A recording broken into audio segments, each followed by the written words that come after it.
Ayan, good morning po sa lahat. At nandito tayo ngayon sa part ng Kadlaw. Kung nakikita niyo yung lagoon na yan, napakagandang lagoon. Ano? At ayan, so yung tubig, tingnan niyo po yung tubig, pagmasdan niyo yung tubig at napakagandang tubig. No? Ayan, so ito po ay part ng El Nido, Palawan. So nakikita niyo naman po ang kagandahan dito sa El Nido. Ayan, so meron siyang beach dito. Yan, kung nakikita niyo, ayan, beach. Ayan. At ito talaga yung pinaka gitna ng lagoon ito.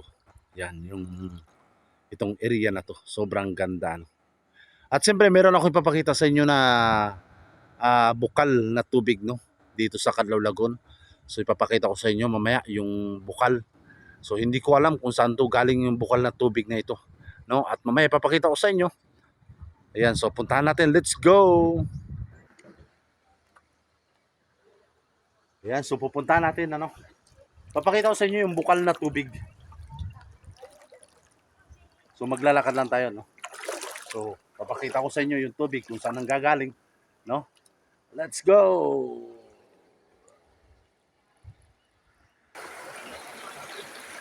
Ayan, so nandito na tayo sa bukal na tubig. Ay, galing ilalim pala ito, boy. Lalim. Pero kung nakikita nyo yung galing sa ilalim, ito yung sinasabi ko ng bukal na tubig. So, papunta siya doon sa dagat, ano? Shout out, boy, shout out, shout out. Shout out sa mga taga-bangka, mga bangkero. Shout out. Ayan, shout out sa lahat. So, nandito kami sa Kadlaw Lagoon. Ayan, kung nakikita nyo yung lagoon na yan. Ayan. So, dyan papunta yung bukal na tubig, ano? Ayan, kung nakikita nyo. So, dito siya galing. Ibig sabihin, galing siya doon sa pinakailalim na bato. Ayan siya. Meron pa pala dito. Ayan, dito yung bukal na tubig.